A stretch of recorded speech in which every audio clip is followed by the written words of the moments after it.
The God of War 3 music production plan is pretty extensive. Today we're working at Skywalker Sound in Marin County. We're working with the San Francisco-based musicians from the San Francisco Symphony, the San Francisco Opera, who are phenomenal.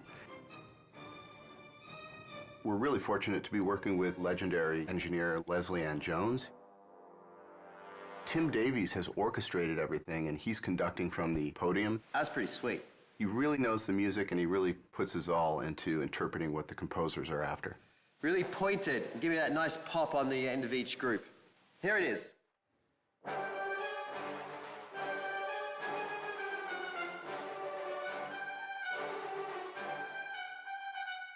Beautiful, thank you. The music originally comes in from the composer in what we call a mock-up, which is basically he's using his synthesizers and samplers, and we call them fake strings, fake brass, fake choir, to assemble the composition. And then once it's approved, it comes to me to translate that and put it on paper for the orchestra. It's damn expensive to have an orchestra sitting there, so my job is to make sure that everything's spotless on the page in their language.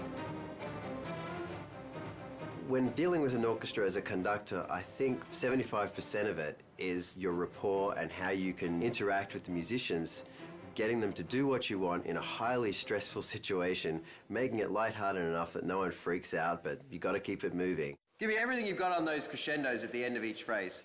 Here it is. They're a pack, and they need a leader, and they're all brilliant musicians, but there's something about when you put an orchestra together, they need that focal point, that one person that they follow.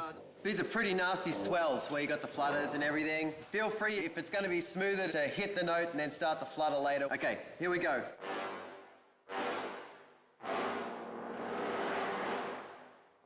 They can smell when you walk into the room if you can do it and if they're going to go with you. I've been lucky that, they like me, and I've been here a lot to the ranch to conduct. And, it works really well, and they're a great orchestra.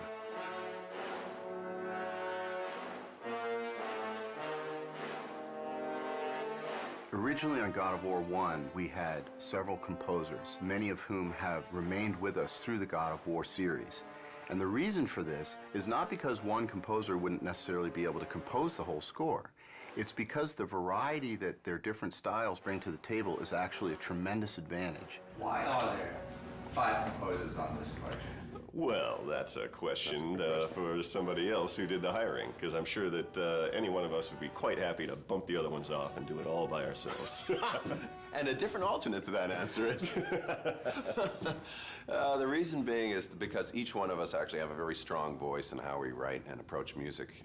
But generally speaking, we don't clash in styles, and therefore what ends up happening is a happy salad of the different styles that we all bring to the game, but essentially we actually work very well together as a team. Sitting with Stig and sitting with the whole Sony crew who have they have this thing in their minds called God of War. It's an entire world. It goes beyond just characters. It's a whole, they know how they want everybody, they want the players to feel. I think what ties my music and your music and everybody else's music in is the fact that the great people at Sony, from Stig and down, is they know when it's wrong and they know when it's right. And even though we haven't heard each other's music, it ties together amazingly just because it's run through this filter, and the filter is God of War. Right. One of the great things about scoring for video games, as opposed to film, is that there's a tremendous amount of freedom. I'm not constrained whatsoever by any convention at all, because I think a video game is not a film. And since we're not restrained by anything that's happening at any particular point in time, it's quite a free world to actually envision what you want to write and see it through to the end. The music actually is not only on a par with film, but in some ways surpasses most films. There's almost a requirement, certainly an expectation, that there be experimentation and innovation in video games, that the music is somehow striving to do something new and something really fresh and powerful, which isn't always the case in film. When it comes to raw power, I mean, this actually goes to another level than most films. Oh, yeah. Yeah, we have to write music that must exist and take care of the atmosphere that you're in and add to the intensity of the battles that you're in. It's kind of carte blanche. You get to write these amazing sounding scores and have it backed by 40+ piece string section, 20+ piece brass sections. The sky's the limit. We use a oversized brass section, so it's double the size of a normal standard orchestral brass section, just to give us this massive power and this huge low end. Guys that play low instruments, all they want to do is play low, and so we give them that opportunity. You get to unleash and not hold back, because the game never holds back, never. I talked to the orchestra and I said, if you have any moment that you have all of a sudden a feeling of lyrical beauty coming your way, ignore that completely and just go for the brutal, brutish, aggressive mentality of this score and you'll never go wrong. That's hugely fun. And it's so much more fun to write bad music than to write, good music.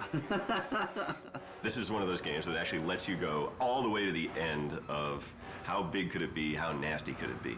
And it's great to do that. Of course, at the end of it, you just want to do a romantic comedy with some clarinets and...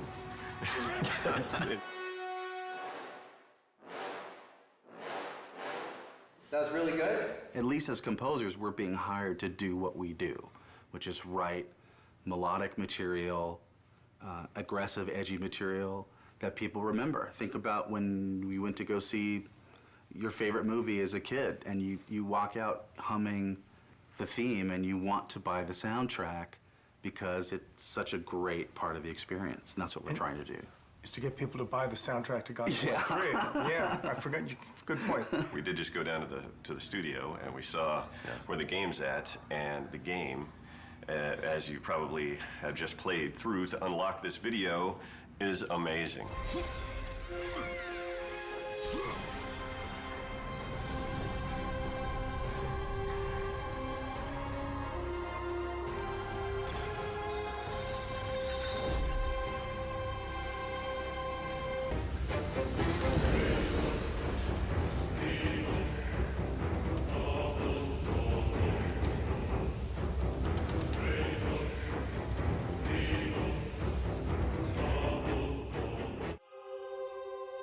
I love brainstorming. That's one of the best things about games. Right from the beginning, it's just a creative process. Yeah, it's fun. What happened to the original concept art for Poseidon? No, the concept art for Titan, a water Titan. Can we bring it up on here? Yeah, that's fucking sweet. That's really fucking cool. He's even got the tentacles. Whatever we come up with, it's like, hey, that would be cool if we could, and we just make it form out of water, whatever it might be. A lot of talented people were sitting in that room figuring out, oh, this would be cool, this would be neat, throwing out all these ideas out, doing our best to trying to live up to the God of War 1 and 2 standards, which are The bar's insane. really high. It's like it has to be like almost like in a shape that's like scary. I agree with that. When you pull the camera out, what do you see? And if it is like he's turned into like a huge squid and she's all tied up or something like that. But as you're like fucking flea size and as you're running around, you see a big part of this. Well, what do you think about maybe that whatever that thing is, it's a lot of different things? It's everybody, it's not just one person that comes to the table and has, okay, here's the perfect idea. It's everybody rifting together. Just like the idea that Poseidon swells up with water and just becomes semi-translucent and you can see all his veins and stuff. And so that way you're actually hitting flesh. Going off of sort of like Will's idea and a combination of the things that we talked about is his skin is basically like a jellyfish. On the inside of his body, he has all the bones. He has actually a bone structure. That way we have a creature that, looks like it has some meat to it, made out of the ocean. So I think like going off of what you were talking about, where it's like maybe you've got like reef and seaweed and stuff like that, we could probably make it look like water's running through that stuff. I would hope that we at least all kind of get on the same page. At the end of the day today, it's like, yeah, this is kind of somewhat direction we're gonna go. Maybe it starts off and a wave crashes up, and after you see like this far shot or something of a wave kind of overtaking Kratos and Gaia on the side of the mountain or something like that, you're freaking out. I was like, you're probably freaking out right now because of the cinematics. And then afterwards, guys, like, something's fucked up right now, I can't move. And then Kratos has to go out and find out what that thing is, and he runs into this one thing. It's like, what the fuck is this thing? And it's obviously connected to something else. And then he finds the other thing later on. And at the end, there's this big reveal, and it's like, and this is what this whole thing was that you were fighting it the whole time. I think that's cool pacing because there's always a question in the player's head while they're proceeding. It's like, I don't know what the fuck this thing is. When they first approached me to work on Poseidon, they told me it's going to be the very first big boss fight. Poseidon, if you remember from God of War 2, he looks more like just like a human god form, but in this game, he jumps down from Olympus into the ocean, and then he emerges out as a big water creature. This is my first sketch I did for Poseidon after doing a bunch of research on exactly what Poseidon is, the god of the ocean, the god of horses. So I thought to incorporate this design of a creature, of him being made of water and the actual waves kind of looking like horses. And then this is another one along the same veins, having a lot of horses, so just kind of going wacky. Another sketch I did was this one where I incorporated multiple Poseidon's heads throughout the design, showing that he's in control of this water tentacle. They liked this design a lot with the multiple heads, and they also liked the very first sketch with him leading the horses. They liked this one the best, so they liked this for the overall direction. So they saw this, they liked the feel of this, but they didn't like the direction of the octopus limbs because of previous bosses that we've had, like the Kraken. So this is just one of the limbs of the Poseidon creature, one of the arms. This one I incorporated the multiple faces, and then a lot of the crab legs. And then this is another one I did, and this one I wanted to kind of bring back because he's a god of horses to kind of capture some of that feel. So eventually they decided that instead of having two different arms, you're gonna just be fighting one arm. And they also liked the idea of the horse. This is the final, the very end, you're gonna be opening up his chest and revealing like this membrane, jellyfish kind of membrane, where you stab and eventually kill one of his limbs.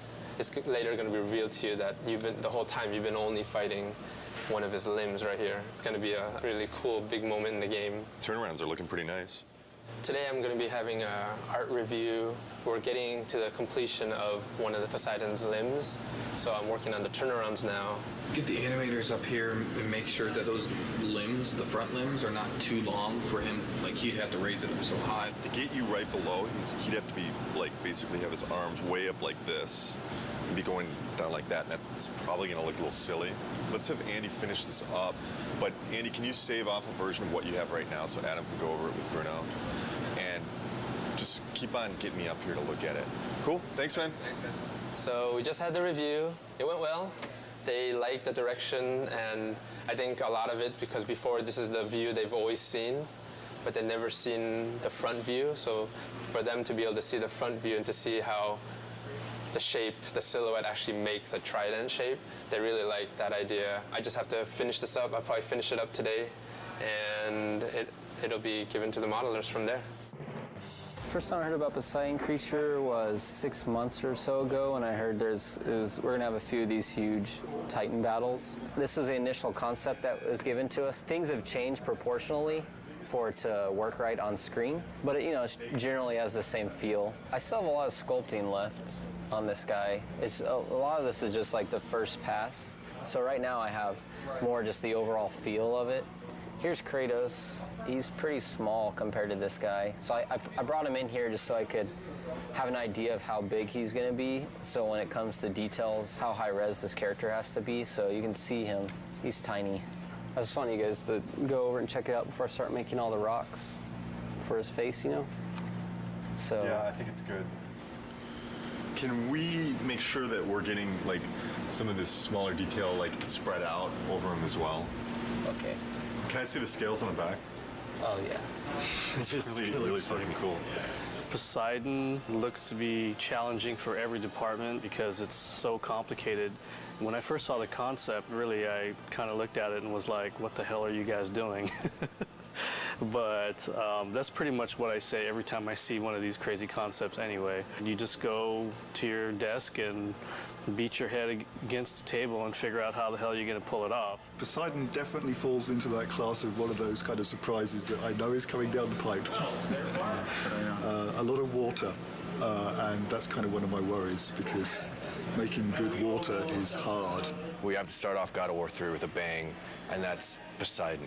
And Poseidon's going to be a water creature, so we have to make water look good on that character. I started doing some research on how we can make a character feel as if he's basically a waterfall, if there's water running down him. And I spent a couple hours and I've put together the model that's behind me on the screen here. We basically want to try to prove the technology that we can make a model look like it has water running down it. So we don't have the Poseidon model built yet, but we have Zeus. Poseidon is Zeus's brother. They'll probably have similar type proportions. So he was a good test. And this is a shader that I put together. It's pretty crazy with all these different connections. There's several different normal maps that are scrolling on top of each other. This probably took me 3 hours to set up the shader on top of an existing model. So where I want to take this now is I'm going to give it to the effects department, and I want to see like chunkier spraying water kind of coming down off of him. And then basically any area where water hits the surface, we just want to get little particle spray coming off to, just give this thing more of a volume, more water volume. When I started on it, we had already established what Poseidon was going to look like, what the creatures that you're going to be fighting was going to look like, what Gaia was going to look like. We had the Gaia model. The Poseidon creature model was still in the process of being built. One of the quick things that's very surprising to the player, I guess, will be that right there is how big Kratos is. And that's Gaia. And this will be the initial fight combat tutorial. At that point, Gaia will change her animation and she'll start climbing on the mountain differently to allow the player to be able to walk down her arm. And the Poseidon intro will happen. The player will continue along after that. She'll be in a different pose. He'll walk over here, he'll do just a little jump, come down here, fight some more enemies, and then he'll walk up to here, and this is where the Poseidon horse creature encounter happens. So this is the first thing the player will see when he loads up the game. We're trying to frame her hand and show that she's climbing up Mount Olympus, which is just roughed out right here. And then we also want to find a way of getting her head in the shot and having her head bob around and sway. After the player works his way down Gaia, this will be the first big encounter that he experiences. The Poseidon creature will burst out, knock Gaia's hand back. He'll have to fight it. We're concerned with the player experiencing this new creature that he has no clue as to what it is. And the first thing he's doing is fighting it in a way that he doesn't feel comfortable. This is the first Poseidon creature encounter, and this right here is the first CS move kill for it, where he snaps its jaw. And at this point, the creature pulls away through Gaia's arm. Kratos attaches to him, and then as the creature's falling, he jumps off. He'll transition onto Mount Olympus. The Poseidon encounter is very much like you're riding the Colossus from God of War 2, and you're fighting the Hydras on top of the Colossus. It's kind of incorporating all of those elements that worked really well in the previous God of Wars, but also raising the bar because it's even more epic than could ever withstand before. This is what I was delivered, the thing you encounter within 5 minutes of starting the game. This is essentially a rough version of the model. It's a pretty good start. It's got all the features like this stretchy tail, which is pretty cool. Even has stretchy neck, which lets me do some crazy stuff with it. Since this creature is supposed to be made essentially out of water, he needs to be fluid and flexible. Then he's got this trident section back here. He uses that to maybe discharge lightning at the player or, do something very Poseidon-esque. This is the scene with Gaia and the tentacle creature and Kratos. And you may ask, where is Kratos? Well, he's in here somewhere. He's this little tiny dude right here. There's Kratos. I see him. So you can imagine trying to get the camera in here in the right place is kind of a challenging task. Plus, the floor is Gaia, and Gaia's moving around, so adds a lot of complexity just to the elements of trying to get everybody lined up. You encounter this beast multiple times, so you fight him first and you wound him and he retracts away and escapes, and then you come back and then he's on another point in Gaia. And then finally you realize that wasn't even the monster, that was just a small piece of the monster. And you get up to Gaia's head, and that's where you encounter the full force of Poseidon. This is the actual Poseidon creature. This is Gaia's head here you're standing on. This thing has 10 arms and legs, kind of, and then it's got 3 prongs on its back. It's also got well over 20 controls just in its spine. There's a lot of stuff going on. He's busy. But that was my first initial impression, was there's a lot going on with Poseidon. The more I think about him, the more epic and grand, why not? I mean, that's kind of like a God of War boss will be, especially when you're dealing with pieces of him as you go through, and then when you come to the very end, being able to see the full glory of him and just realizing, wow, that's just a little piece of him here, and that's just a little piece of him here, and getting to the end and going, wow, he's huge. And that should be pretty epic, being little Kratos on Gaia, a Titan, versus Poseidon, a god, and they're both huge, and you're just this little guy in the middle of it that's really going to change or determine who's going to win that outcome.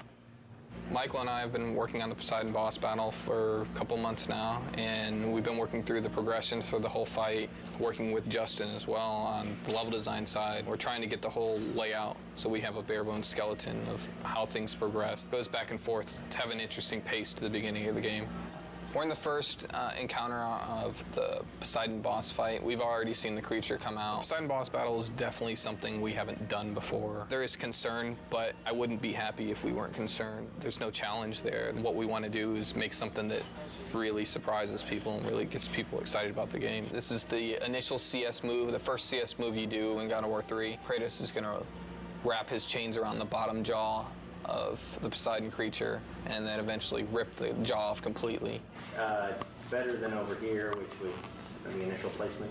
Boob Valley. When you're down here, it's kind of distracting. Initially, we had Encounter 2. The creature was coming directly out of the center of Gaia, and you see two gigantic mountains and the creature right in the middle of Boob Valley. Everybody giggles when they saw that. So that wasn't what we were going for. Not in this portion of the game. We're not looking for laughs. We have the creature now coming out of Gaia's neck, and Michael came up with the idea of one of the trident pieces on the back of the creature is actually piercing through her jaw and coming out of her mouth. So she really looks like she's in peril and she's getting destroyed by this creature.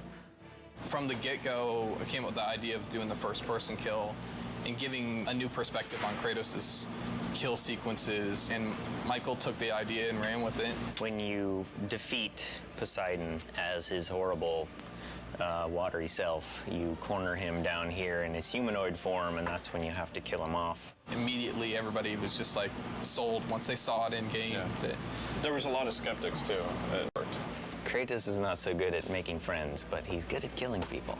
This boss battle has to end with a big, big finisher. And our final kill is where we're testing out these new CS moves of first-person kills. So the minigame inputs right now are in a third-person camera, and then when you succeed, you get to see the impact of Kratos' attacks and see how Poseidon feels as he's getting completely torn up. He just screams really loud and then bites his ear.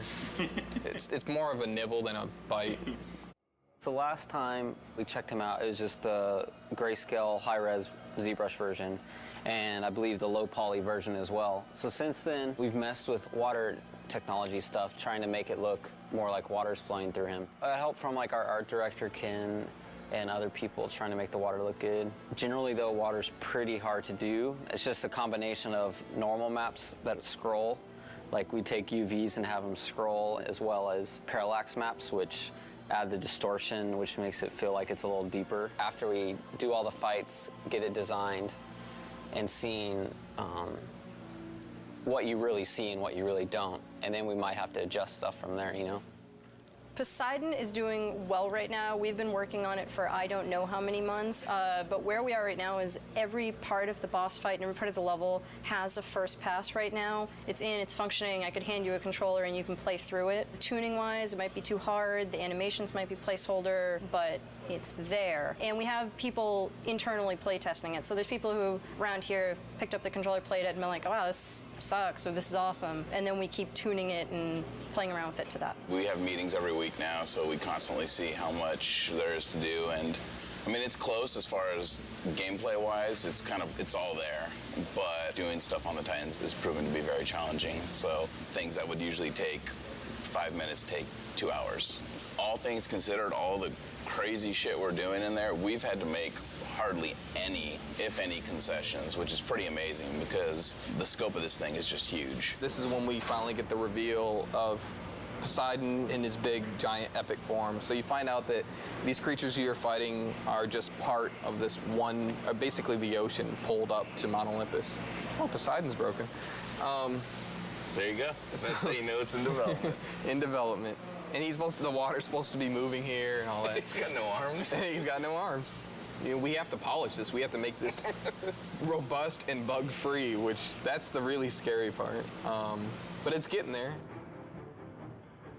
When we first saw Poseidon, we were visiting the studio in Santa Monica and working with Stig, and it just blew us away that the whole screen was filled with this boss. I don't think there's ever been a boss as big as this boss. We're actually right in the midst of scoring it with Mike Regan, and it's going to be huge. We're going to pull out all the stops, 20 brass players, 53 string players, massive amounts of percussion. So we're really going to try to create a kind of a cinematic unfolding experience for that whole first gigantic boss fight. I hope that they're just blown away by just something they'd never seen before in a game, and to me, that's my ultimate goal when I'm making games, is like hopefully to make something that people haven't experienced, and that makes your game really stick out. The moment that I really got to play through that Poseidon level at the beginning of the game, and you remember how excited I was, like really kind of like when we first got the assets together and like we could sit down and play the things. And you could see, like, with the polish and everything, how amazing it was going to be. And that's it for me right there. You have disrespected the gods for the last time, Kratos.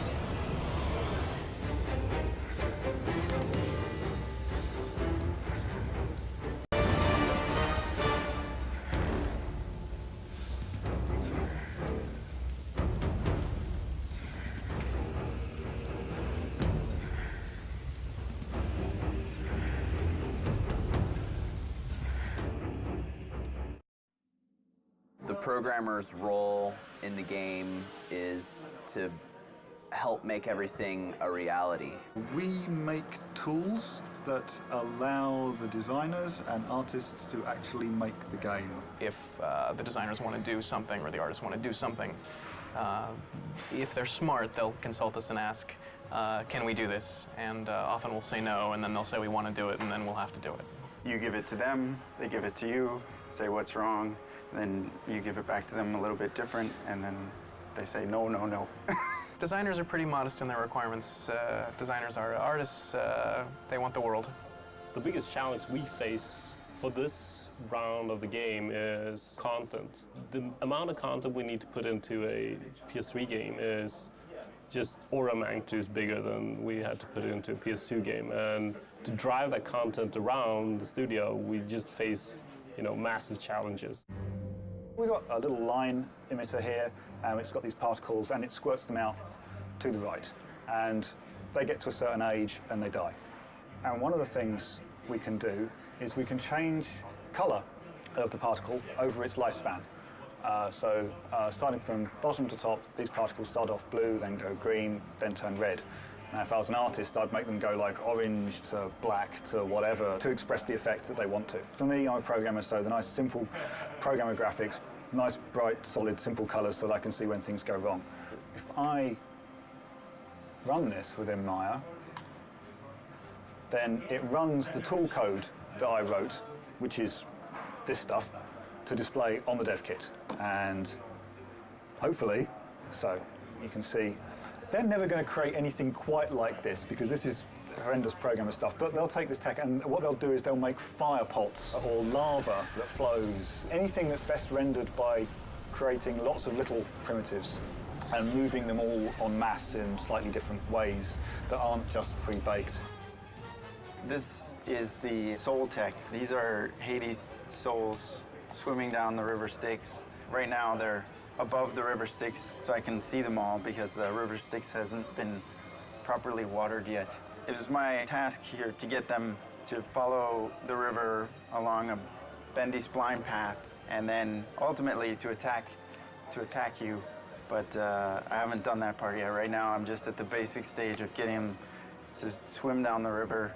The way that I did that was allow the Maya splines to be used and imported into the game, and then allow the designers to specify radii at different points of the curve. So at this point of the curve, the souls will be within that radius, and then as they come along the curve, they'll all be within this smaller radius, and then they can spread back out later here.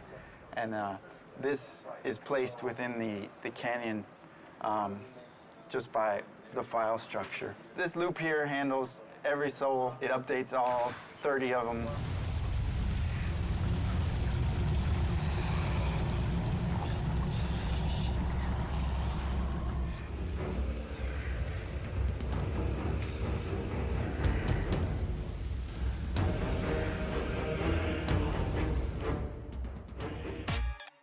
QA stands for quality assurance, and what we do is we play through the game all day and find out the bugs that are going in the game and report them to all the different various production leads and creative leads around the office and make sure that everything gets fixed and there's not any big issues with the game when it ships. It's our responsibility to make sure the game is appropriately awesome and epic. If there is a big problem area, well, one of us will just like play that area all day long, every day, do everything you can imagine that could break the game, kind of get in the mind of what people playing for the first time, because we play it every single day. Try to do everything possible in that area with every item, every spell, and make sure it's all working and none of that's crashing the game. So this is the kind of stuff we test on before art even gets in. As you see, it's just kind of like some sheets, some blocks. You don't really see a lot. It's a pretty basic level. So you might see a level go from something like this, when it actually gets its art in, it looks a lot different. The spikes look a lot better, the walls have much more designs, you have the wood in the background, and it goes from designer sheet to something more pretty like this. And this tells you what level we're currently in. The red one is the one you're in, the blue one is the one that you're going to, the one that's loading in, and the white one is the one that you came from. It's very easy when you're writing up a bug to tell them which area it's happening in. These say any AI that are loaded in, so if any of those are loading in and out, we can tell which one's causing problems or causing the game to crash. Over here you have your coordinates, which is just where you are on XYZ axis. It's useful for the artists because they can just type it in, and if we say there's no collision, there's a tree that Kratos is walking through, they don't really play the game very much, the artists, because they're constantly doing art. Down here, it's basically just frame rate, which is useful when we got one into the E3 demo. We use that a lot, and going to the final build, we'll be going through and documenting the frame rate everywhere and making sure everything is up to the right level of frame rate. We can see what areas are causing the frame rate to dip, that we need to have code or anybody else go through and see if they can optimize that area. So I've just submitted the bug, and now I'm going to try to see if I can take a video of it actually happening to reproduce it. The bug is that sometimes Kratos just won't grab onto the ledge when he does the jump.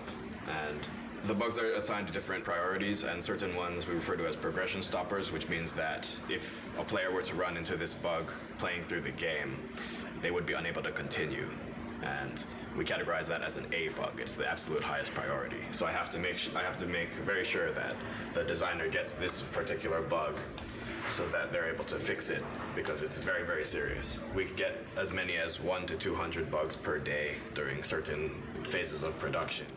This is the opening level. This is when Gaia is climbing up Mount Olympus and you're on the back of Gaia. Art was just added to this level, so you would try to run along different areas, make sure Kratos can't pass through the world, like right here. So in this case, I would go in and give the artist the coordinates to this certain location where Kratos is inside the rock, and that artist would make a collision pass, fixing that collision so I couldn't fall through it. I'm loading the test level to test the Wraith. It's basically this enemy that burrows underground, and the only way you can actually attack him is to use the L1 and circle move, which is your grapple. When he's under the ground, I'm supposed to be able to grab him out and slam him on the concrete, but that's not working right now, so that's when I would open up my Test Track Pro and write up a bug report. It's our job to play the game over and over and over again, so after you replay a certain section a certain amount of times, it gets a little repetitive, but that just comes along with the duties of being in the QA. It certainly takes some of the romance out of it, but it's a real pleasure being able to see the game evolve day by day, step by step, asset by asset as they are implemented. It's very exciting.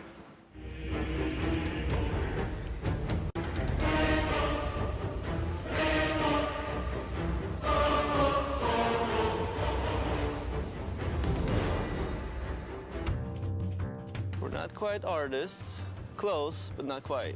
You know, some of us have artistic skills, but we're not quite programmers either. Although we do write code, right? once again. Not so much this guy. And tech art helps make the stuff, and we help people use the stuff. Because without us, nothing would get done. There's a huge gap between the engineering guys or the coders and just regular artists. So we kind of bridge that gap. Artists don't understand binary. When a programmer comes over and he's like 00101, it just goes one ear in one ear and out the other, right? Yeah, they think it's a phone number or something. We have to invent things ourselves and come across certain lines that nobody has crossed before. We're good at it though, right? We're pretty good at it. Yeah. We've done so many crazy stuff in the past that there's nothing that surprises us anymore. The artists were having trouble just building things. And their levels, the environment guys just built huge, gigantic levels.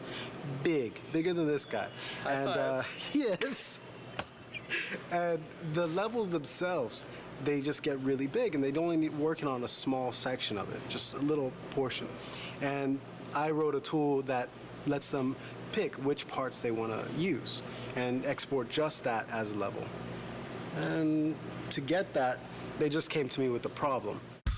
They wanted to exaggerate Kratos and the torture that he does to his enemies. So we came up with a system called the zipper tech, where basically the animator would use controls to open up wherever the cut is on the character. The character artists would model out wherever the cut will take place, and we'll put the rig on top of that. So here we have the Centaur rig and the zipper tech. The Centaur's guts are going to be opened up. And so basically the animator would go in and create the CS move. You can go in and individually select these controls and open and close his gut. Here we have the guts for the Centaur. They're going to be part of the props. The animator will go in and animate these guts spilling out of the Centaur. And so the guts will be placed in and around here. And to further sell the point, we've got separate controls over here in the middle where you can actually pull out the insides.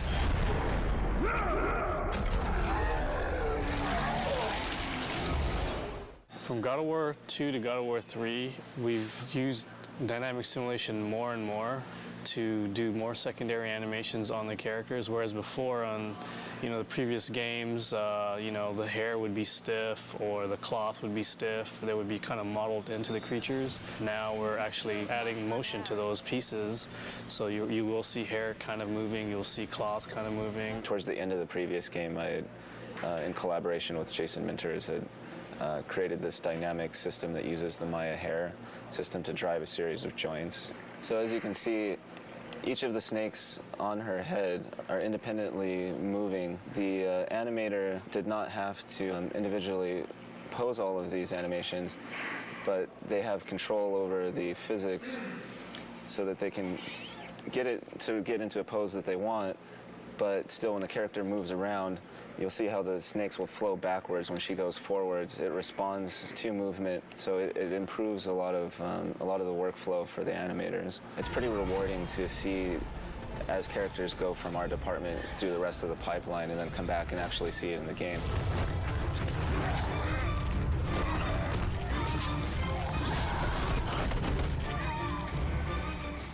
So what I received here is a model of Kratos. What I'm doing is adding the wrinkle in his facial expressions. It's being driven by the actual joints in his skeleton. So as you can see, as I lower the joints, his wrinkles go away, and just like a real human, as the joints move up, the wrinkles start to show up on his face. That's some of the new technology that we're putting into the characters and Kratos. Here I have another example. If I lower his shoulder, you can see veins start popping out and striations start popping out on his shoulder. So not only are we putting this technology into his face, but it's also going to be in his body. In the beginning, Yuri kind of got a little freaked out when he got the project because, it was one of those things where it was like, okay, you need to work on this thing. this crazy tail rig that will do everything that we need to get done in this game. There's 4 of us on the team, and we all kind of took a stab at it. And, you know, it was kind of an iterative thing, but Yuri definitely solved the problem. What we see here is the battle between Kratos and Medusa, and Medusa's trying to constrict Kratos. The idea the rig can do dependent and independent motions. It can rotate one section at a time. I can move one control at a time. So now, for example, here, I'm affecting this part of the rig, and I'm also affecting controls that are right next to it. Things are stretching, and things stay in place or not. I think the key to it is that it's, for an animator, it's very easy to use. We can use it on many types of different creatures, tails, ropes, hair. In God of War 2, there was a creature Crack, and that thing had huge tentacles. And Matty, he was lead animator and game lead animator back then. He animated it, and he complained a lot. And after he saw this rig, and after he saw what guys were doing with Medusa, every time I walk by him, he just thanks me for making this thing.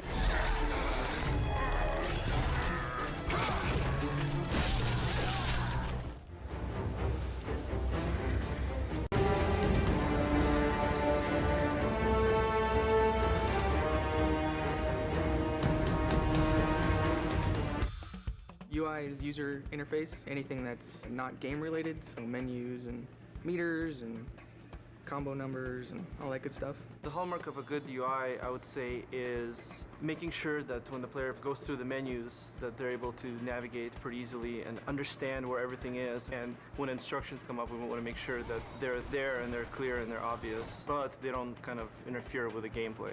This is what we refer to as the shell. It's the kind of like the intro to the game. Currently, it's our alpha version, so it's somewhat simple, but basically we have a skybox in the background. You can see the clouds animating. This is the real Kratos model. We're actually calling an animation to the character. So when you choose a new game, you get a sub-menu, and you can choose if you want to play an easy, normal, or hard. Very hard is locked out in the beginning. So you can see that when I choose a game, you'll see like the camera pan into Kratos' face, and then a video starts up. So all of that has to be hand-coded. So this is the basis of the Pandora's box, the menu system that we have in-game. So it's a full 3D model, and then I get that into the UI and do everything that needs to be done to make it work.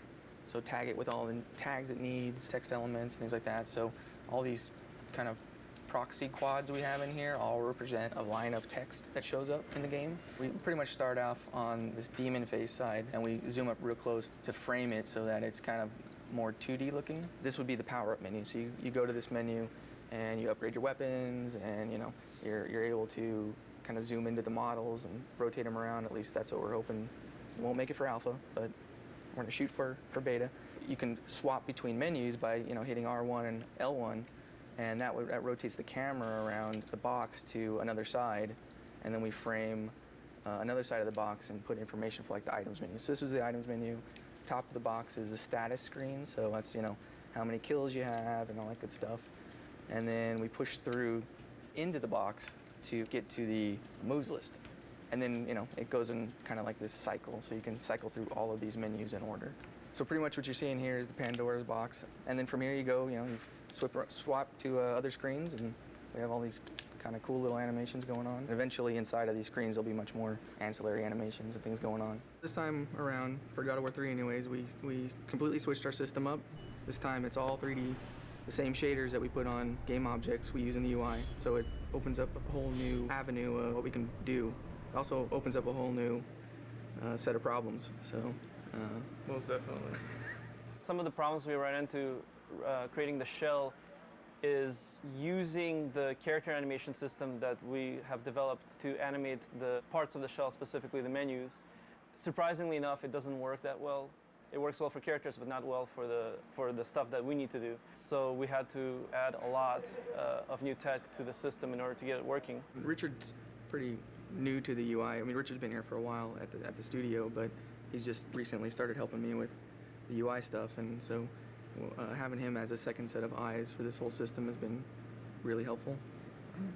And he's a really technical guy, so has a good rapport with the coders, so he can get more done than I can sometimes. Yeah, it's funny because Corey will go down there and he'll ask them to do something, and they're like, no, and then No, I'm just kidding.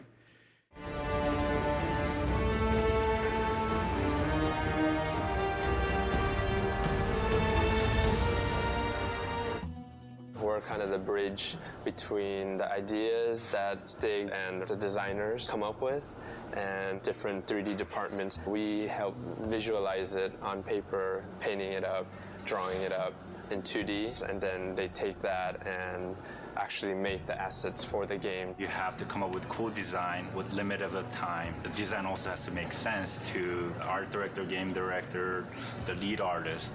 So it's definitely fun, but it's stressful. What's usually given to us is a quick description and then sometimes a write-up on whatever that creature or character has to do, their function in game, and there's always sort of a highlight on special abilities or things that we need to focus on. There's only 4 concept artists here. We all sit together, so we do get to see what we're doing. I feel like I should know a lot more about Greek mythology by now. I should have my PhD degree or something. Yeah. But still, a lot of times, I just sort of make up a lot of things, and it's still a lot of fun. Right now, as you could see on my monitor, working on Pandora's Cage. This is a final concept design that was proved and it's good to go. But to get to this point, there was a lot of sketches, a lot of color variation, a lot of input that I had to get through. We've tried maybe girls hanging together, or we tried maybe girls holding the fire torch, or we even tried the guys holding a cube, or we even tried the guys holding the torch. So after all this variation, the one got picked, which was this 2 characters, Icarus. Because I mainly focus on environment, I took a lot of pictures of myself. Actually, it was my wife took it for me last night. It's kind of embarrassing to show, but I'm wearing my boxers and just shirt. Just try to come up with the pose that I want, even the back part, the front side, and even the hands. So a little frustrating because I do environment paintings, which deals with a lot of rectangles and cubes and where the light is gonna hit and all that. But when it comes to character, it's more organic. For me, it's more difficult.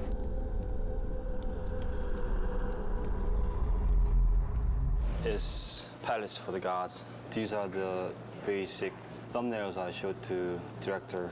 Then from here, we start to bring in all these location elements where each portion of the buildings are representing different levels.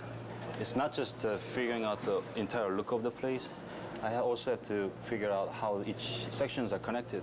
The actual elevation of the location and how it's connected has to be pretty accurate. Every time I do a second pass on the concept, it raises so many questions again. Feedback means change, and after that, it raises different questions, and another meeting, and feedback again, and changes. So it started with a very ambitious and very inspired task, and then slowly became a big headache. But the funny thing is, you never get to see this scale in actual game, because actual gameplay only takes place in this top section here. Like you see, it is entire concepts being drawn out from the entire mountain towards the balcony area where the most gameplays take place.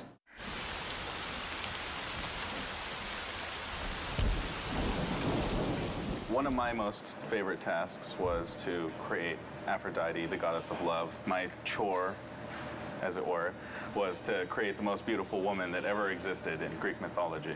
Here I've got some initial sketches. There's a lot of Greek art that involves, sort of the bare breast and things like that. So we were trying to come up with a way of framing these really feminine aspects of this character without being just vulgar. I originally had her hair always bound up, very Greek-like, but they really wanted it hanging down. This is the final 3/4 view of Aphrodite. As you can see, some of the stuff that I had originally concepted in the other pieces did stay. One of the mandates for the character was that she have a girdle made by Hephaestus. Some of the backstory is that Aphrodite was given as a wife to Hephaestus by Zeus. In original Greek mythology, she cheats on Hephaestus by bedding down with Ares, the god of war, the original god of war. He punishes her by catching her in a trap with Ares and sort of parades the two of them in front of the other gods to shame them. And she was ashamed. She's a naughty girl. But in our story, he just kept her trapped. We've got various somewhat sexy, bondagey entrapments that we've worked up. So the modelers will take this and build, you know, Aphrodite in the flesh. And I must say, I'm really looking forward to see what they do with it. Do you know how long it's been since a real man has come into my chambers? Those bridges outside are nearly destroyed.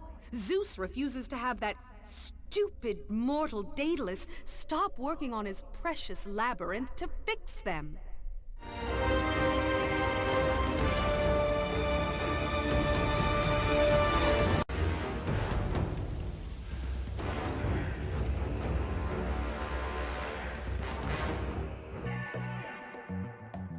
I'm Max Ankar, the senior effects artist, and working on God of War 3.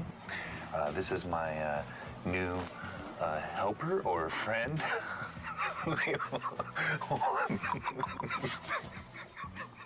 Hold on. Let's restart that. I speak in clicks. Okay, wait, hold on. Ready? This is my partner, Jesse, Cheese Whiz. That's all I can say. I'm working on God of War 3 here, making the greatest effects. Got a partner now, Jesse. He's awesome. It's gonna be great having some help on God of War 3. And yeah, cool.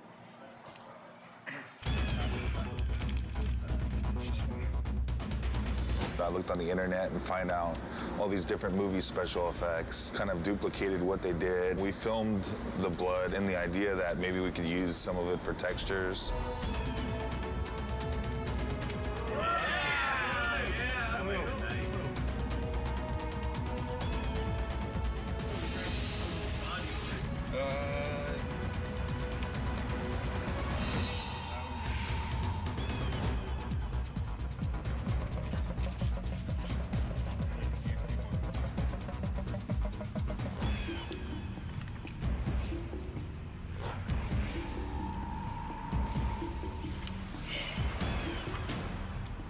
Gonna be like a spray instead of the last one, just it leaking out. This one should spray like kind of like more like an artery.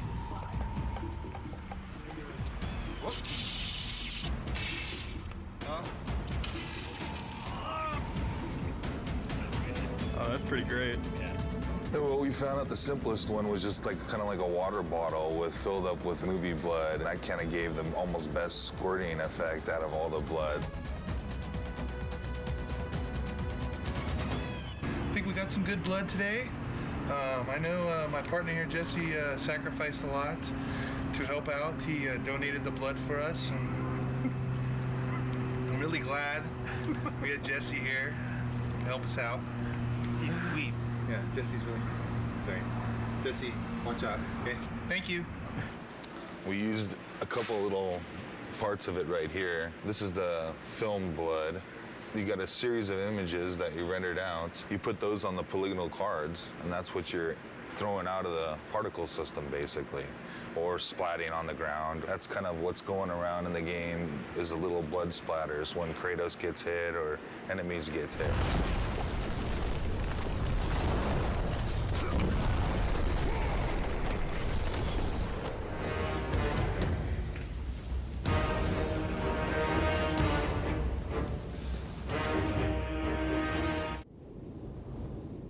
This recording session for God of War that we're starting today is the culmination of a lot of preparation. This is definitely the most complicated session I've ever put together. I'm gonna go get a sweatshirt. We should go in the other room while we can, huh? One of you here and one of you here. How close do you need to be? Here, just duck under the microphone. We need to take a couple minutes to readjust where things are. I'm a little nervous about this session, just the number of variables. We've got a lot going on. 2 actors at a time. We've got a lot of people going to be at the session. We've got facial capture, we've got teleprompters, we've got all kinds of stuff. It's a new studio. There's room for error, but I like to think that I've nailed everything down before we got there. But I'm definitely, my breath's coming a little shorter today than it normally does. We are moments away. What was it, Kratos? All I remember is what I have lost. That is why you should give me the power.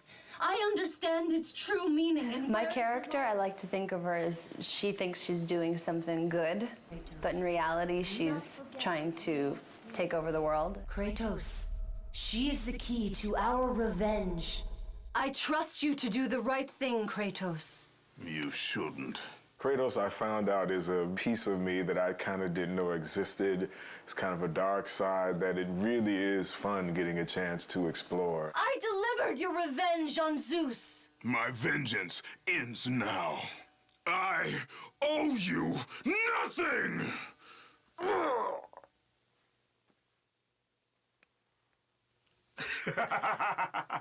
When you have the other actor in the room, you're able to come up with a rhythm. It makes it more real.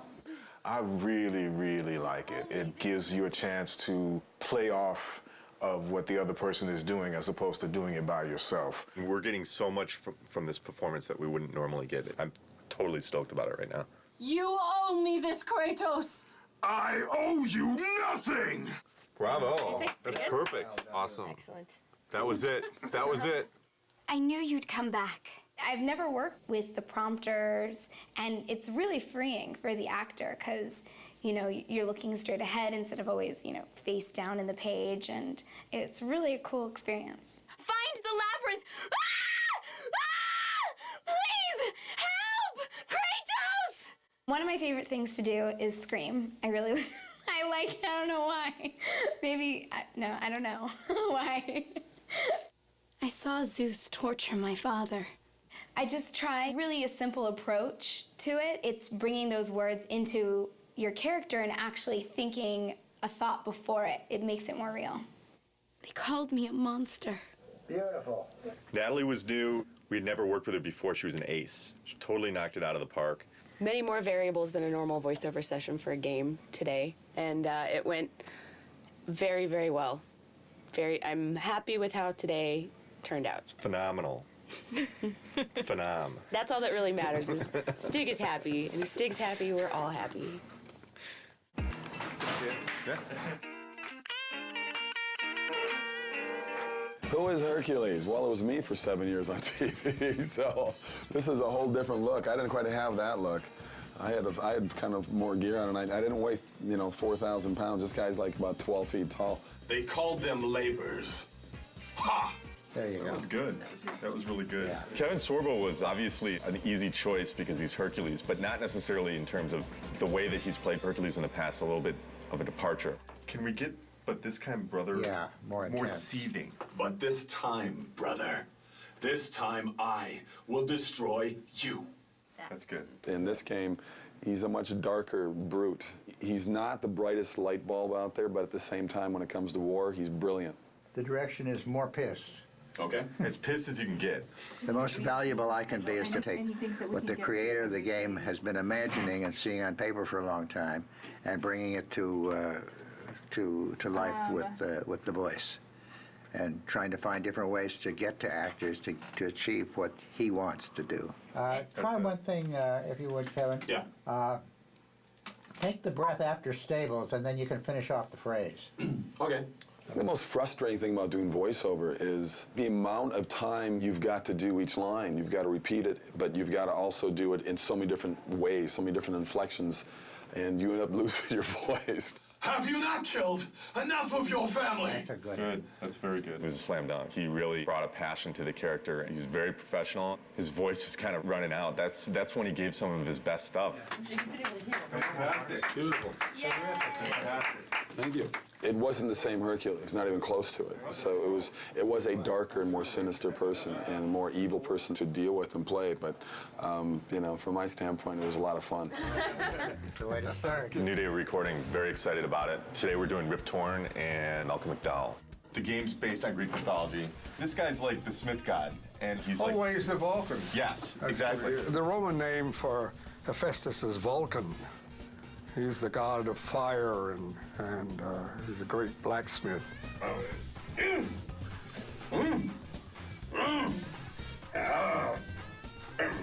The greatest thing you have on stage is the other actor. I don't get extra pay for this. Thank you. They are entertainment and they are movies, and you can get involved in it. It kind of gives you a semblance of what live theater used to be when you had audience participation. Yeah, I kind of look like that. Ghost of Sparta, it is you.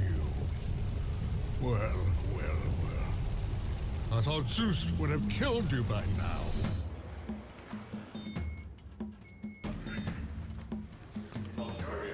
Daedalus. Oh, and what does he do? He's the inventor.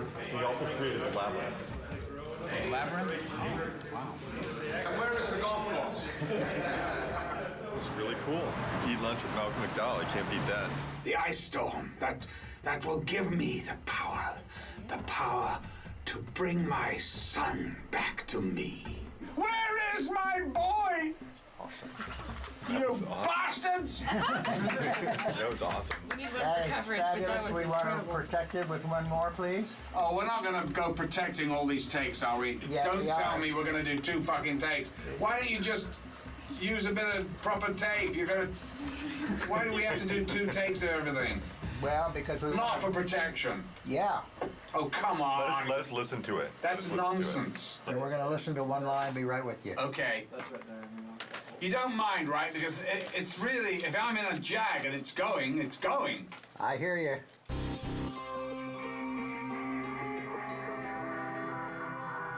Could we do the line to escape it, please, Yes. one more time? Tell me what you need. The word catalyst had a little bit of a squirtle to it. Okay? Okay? When you're ready? Okay. To escape it, we must assemble it. Actors are so varied and so different in the way they work, and to find what that key in there is and unlock that door with them and then be able to play is really a challenge and a kick at the same time. He said that if I took the liquid fire and the sling, oh, my boy, oh, my child. You know, I actually like that. That's different than what we thought. Terrific, thank you. I like it. Vengeance on the king of gods. You'll need an army of gods. And weapons. Of course, weapons. I could build. I could use the fire of Hades. Wait, please. Please, wait. Free me. Free me from my torture. We're good. We're good. Thank you, Sparta. Thanks, Spartan. I say, oh boy. Thanks so much. Cheers, So kind. sir. I say squatta. We're not used to people coming in here and nailing it so, like, basically knocking it out of the park like this. So Oh, really? we had more time, so. Well, no, okay. Well, listen, I just thought, oh my God, I thought I had reams and reams and I had to do everything twice. It was like, oh my God, if you've got it, you've got it, right? Right. Yeah, we got some great stuff. Great. It's fantastic. Terrific. Good. Thank you. My pleasure. To work with Malcolm McDowell and Rip Torn in the same day. Same day, yeah. Pretty wild experience. Yeah. It's fascinating to me, too, the different acting styles, because Malcolm McDowell is very much the Royal Shakespeare Company, and it comes in, you know, word for word like that. And Rip Torn is more of the old actor's studio, and he's a little bit up and down and nowhere, but out of that comes a gold of its own kind. There's an extra level of dimension and texture that we got to them that's just through the fact that they're fucking good actors. Now that we've gotten the recording part of it down, my stress level has decreased a great deal. Now you can have a glass of wine. Now I can have a glass of wine. You are the reason I live in torment. He told me he would kill you. He can't. Perhaps he did allow me to kill the Nemean lion, but he made your name known amongst the people. A fierce warrior, a killer made a hero, a man made a god. But you, what have you done with my child? My boy, where is my boy? Your son is dead, Daedalus. Boy, my child, no, no, no!